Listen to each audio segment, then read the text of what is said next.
তারা বলছেন যে যে সরকারের হাতে এখনো রক্তের দাগ লেগে আছে, যিনি এতগুলো মানুষকে জুলাই বিপ্লবে হত্যা করেছেন এবং বিগত 16 বছর ধরে যিনি ক্ষমতায় থেকে অসংখ্য মানুষদেরকে হত্যা করেছেন, খুন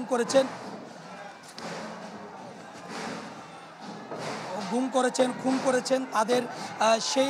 সেই পতিত সরকার শেখ হাসিনা আবারও তার যে উপস্থিতি সেটি জানান দেওয়ার জন্য চেষ্টা করছেন এবং সেই চেষ্টার একটি মাধ্যম ছিল আজকে রাত 9টায় মূলত তিনি অনলাইনে যে ভাষণ দেওয়ার কথা, সেই ভাষণ দেওয়ার মধ্যে দিয়ে নতুন করে আবার এই পতিত সরকার শেখ হাসিনা নিজের উপস্থিতি জানান দেওয়ার জন্য চেষ্টা করছেন এবং সেই চেষ্টাটাকেই ঘৃণায় এবং সেটিকে ক্ষোভের বহিঃপ্রকাশ মূলত আজকের ধানমন্ডি 32-এ ছাত্র জনতার এবং যারা জুলাই বিপ্লব অংশগ্রহণ করেছেন, বিক্ষুব্ধ জনতা যারা রয়েছেন তাদের আজকের এই অবস্থান এবং যার বহিঃপ্রকাশ স্বরূপ আমরা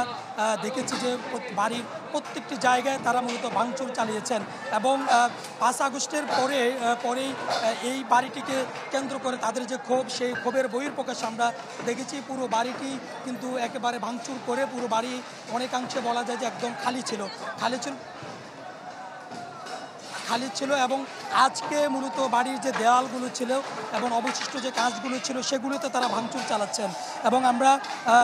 যে সমস্ত ছাত্র জনতা রয়েছেন তাদের সাথে আমরা কথা বলেছি, তারা বলছেন যে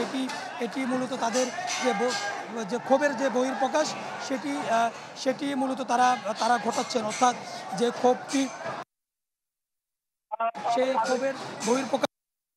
অভিযানটি এবং তাদের এই অভিযানটি এবং তাদের ভাঙচুরের যে ঘটনাটি সেটি তারা বলছেন যে বিগত যে ফ্যাসিস্ট সরকার, অর্থাৎ পতিত যে সরকার শেখ হাসিনা, তার যে ছাত্র সংগঠন ছাত্রলীগকে নিষিদ্ধ ঘোষণা করা হয়েছে, যে ছাত্রলীগকে ইতিমধ্যে নিষিদ্ধ ঘোষণা করা হয়েছে। সেই ছাত্রলীগের ভেরিফাইড ফেসবুক পেজের মাধ্যমে যে জানানটি দেওয়া হয়েছে, আবারও শেখ হাসিনা ভাষণ দেওয়ার সেই বিষয়টি জানান দেওয়া হয়েছে এবং তারা বলছেন যে লিফলেট বিতরণের মাধ্যমে যে শেখ হাসিনা আওয়ামী লীগের যে লিফলেটগুলো বিতরণ করা হয়েছে, শেখ হাসিনা আবার ফিরবে, এই টাইপের যে লিফলেটগুলো বিতরণ করা হচ্ছে, সেই লিফলেটের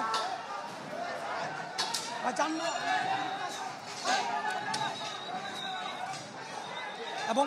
এর মধ্য দিয়ে মূলত পতিত যে আওয়ামী লীগ এবং তাদের যে সহযোগী সংগঠনগুলো সেগুলো আবারও মাথাছাড়া দিয়ে ওঠার চেষ্টা করছেন এবং তারা তাদের যে অবস্থানটি সেই অবস্থানটি নতুন করে জানান দেওয়ার চেষ্টা করছেন।